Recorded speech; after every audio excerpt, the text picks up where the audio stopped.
Your federal student aid data file holds a treasure trove of information as it pertains to your student loans, such as your repayment history, your public service loan forgiveness credits, what your payment will be when student loans resume, and even errors that may exist when it comes to the relationship between the credit you should receive towards things like loan forgiveness and what you actually have on the books with your student loan servicer.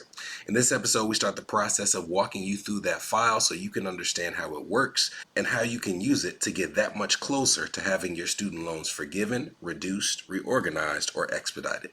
Let's get started. Are your student loan payments or loan balances a major obstacle in your financial life? Then tune in and let's escape student loan debt.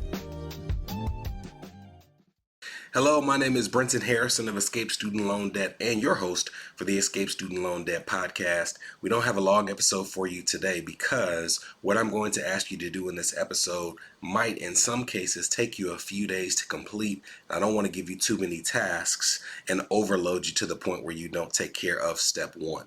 So what we're going to do today is we're going to talk about the National Student Loan Data System file that you can download that gives you the information as it pertains to every single federal student loan you have ever taken, no matter the school, no matter the loan servicer, no matter the loan type.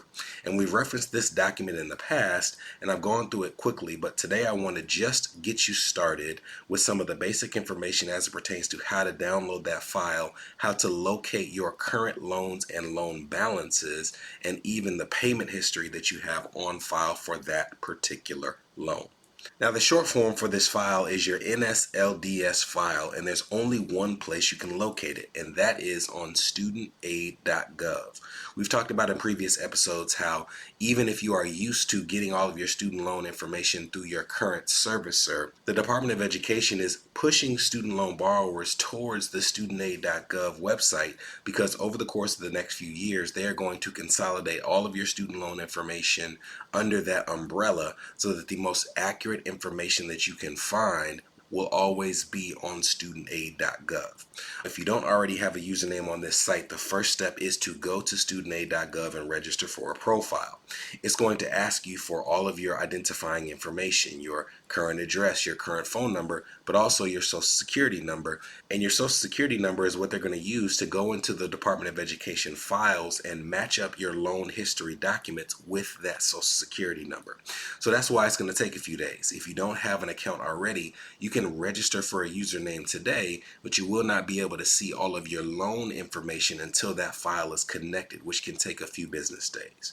So if you have an account, go ahead and log in. We're going to talk to you about step two. If you do not, you're going to have to log in, register. After a few business days, you come back to step two. And once you have, either in the top right corner or the top left corner, depending on what device you're using to look at it, you'll see a menu tab and you'll also see a little emoji of a person.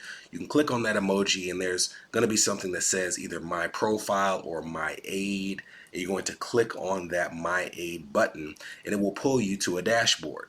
Now, once you're on that dashboard, it's going to give you a grand overview of your loans. It's going to tell you who your loan servicer or servicers are. It's going to tell you when your next upcoming payment may be. Now, under that dashboard, when you see My Aid, there's a button right next to it that says View Details. I want you to click that button and it will take you to a screen that looks very similar, but it gives you a more detailed breakdown as you scroll down the page of those particular loans. It tells you exactly how many you have. It tells you what the balance is. It tells you what the most recent repayment plan on file was for those loans and a lot of detailed information. But on the Loans tab at the top right corner, you're going to see another button that says Download My Aid Data. And to get your NSLDS file, you have to click on that button and it's going to download a document that when you open it up, it's going to look like absolute gibberish. But if you just take your time and don't bug out when you open it, there's a lot of information here that you can see will help you locate your current loan balance. And after the break, we're going to tackle this document and over the next few episodes go through it along with some of the now announced changes to income-driven repayment plans and show you how you can use this document plus that updated guidance to see how much credit you should be given towards having your loans forgiven. This is the Escape Student Loan Debt Podcast. a show for established professionals whose student loan payments or loan balances are impacting their marriage, their business, their credit, or their dream of achieving home ownership. We'll be right back. Are you interested in learning the tools and techniques we use to get student loans forgiven, reduced, reorganized, or expedited? Well, great news. We're currently updating our flagship course, Escape Student Loan Debt, to reflect the current changes in the student loan landscape. To stay up to date on the launch of the course and opportunities to sit in on our live recording sessions, head to escapestudentloandebt.com and join our email list now. You're listening to the Escape Student Loan Debt Podcast. Subscribe now at escapestudentloandebt.com. Welcome back. Welcome back. Before the break, we downloaded your National Student Loan Data System file. If you're looking on screen, we're actually going through a StudentAid data file that has been de-identified from a friend who allowed us to go through their student loan. And at the top of this file, it's just contact information. It has your name, has your address, your phone number, which is important because this data system file is updated every single time you pull it. So if you're going through your contact information and you see an old phone number or an old address, that's important because it means that either studentaid.gov or your loan servicer has old incorrect contact information. And as we've covered, when student loan payments restart, it doesn't automatically restart if you haven't signed up again for autopay, and the only way they will be contacting you is through your contact information on file. So this is just the first thing you see. If you see something inaccurate, you need to update it with your loan servicer and also with studentaid.gov. It shows all of the loans that you took out throughout the course of your schooling. So as an example, I can see that during this person's undergraduate years, they took out a total of $25,500, but I can also see during their graduate years, they took out $135,723 for a total loans dispersed of $161,000. Now I can go and I can see how much those loans have grown to. So over the course of a decade, this person's loans that started out at $161,000 in total, they now have $275,000 in principal, about $4,000 in interest. So their loans have grown over $100,000 in a decade. This shows you the impact of having a loan payment that is too small to meet the interest on your loans. If you don't have a subsidy that's keeping that loan balance at bay, you can have them grow much faster than this. But this person has seen a balance grow 6 figures in a little under a decade. So very serious thing. Now, I can also see if I didn't look at it on that dashboard, this person's student Pell lifetime eligibility used, which in this case is 0%. That means that even if they were eligible for a Pell grant, they didn't use any. So you can actually see on this document that if they are within the income limits and the student loan forgiveness program is approved, they will only be given $10,000 of forgiveness because they never took out a Pell grant during their schooling. The next section shows all of the student loans this person ever took out and their current balance. So this person took out a direct Stafford subsidized loan, which has a 0 balance. Another direct Stafford loan, 0 balance. A direct plus graduate loan, 0 balance. Another FFEL plus graduate, which if they were trying to have their loans forgiven, wouldn't be eligible for any of the forgiveness programs as we've discussed. So if you're looking and you're saying, well, if all their balances are 0, where are their student loans? In the middle of this, I can see that they have a direct consolidated unsubsidized loan and they have a direct consolidated subsidized loan, and that is where you see the total and current balance of their loans. What this tells me is that this person probably saw that they had some student loans that were not eligible for forgiveness, and they consolidated all of their loans, including those two, into these new consolidated subsidized and unsubsidized loans. So that's a good thing. It lets me know that this person is going to be eligible. But if you look at your data file and you see Perkins loans or FEL Stafford loans and you're trying to have forgiveness, this is the first place where you can see you likely need to consolidate, because if you don't, whatever you see under that Stafford category that doesn't have direct in the title is not going to be eligible for forgiveness.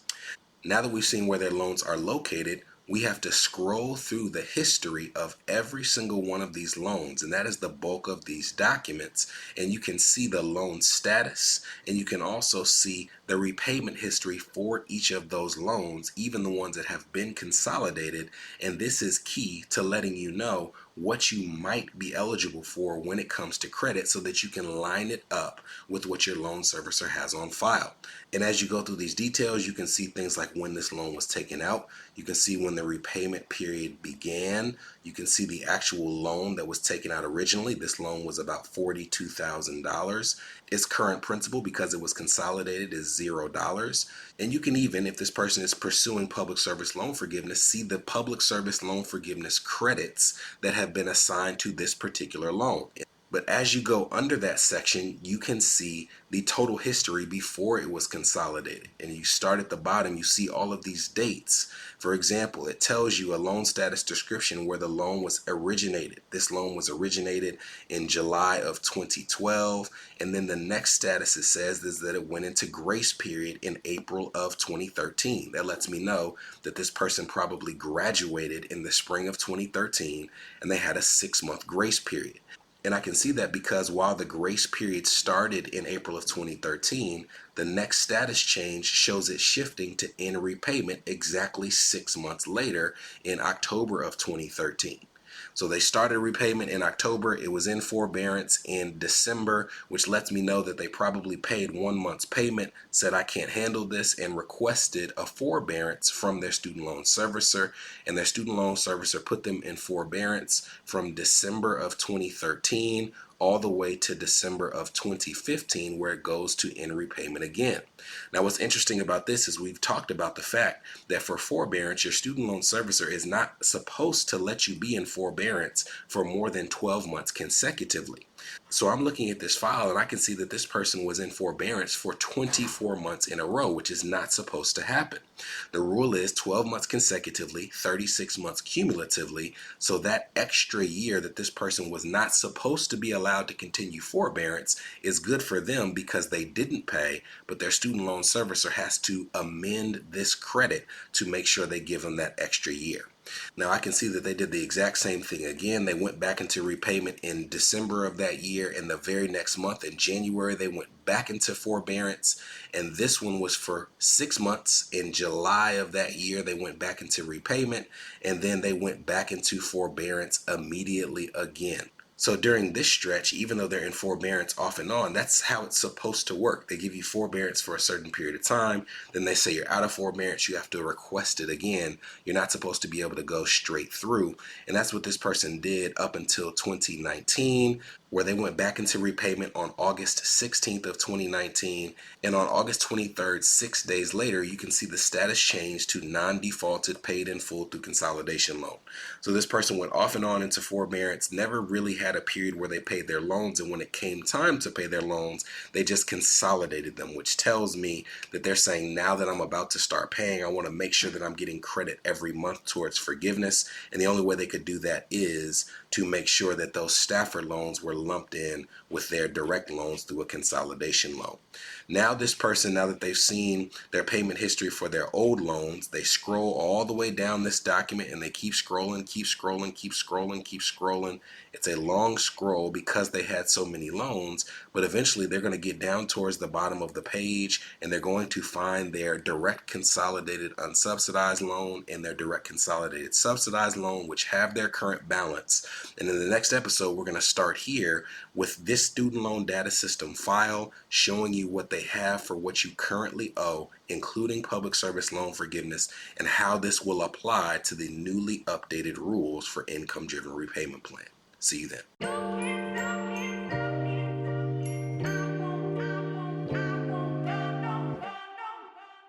From Escape Student Loan Debt, this was the Escape Student Loan Debt Podcast, a show for established professionals whose student loan payments or loan balances are impacting their marriage, their business, their credit, or their dream of achieving homeownership.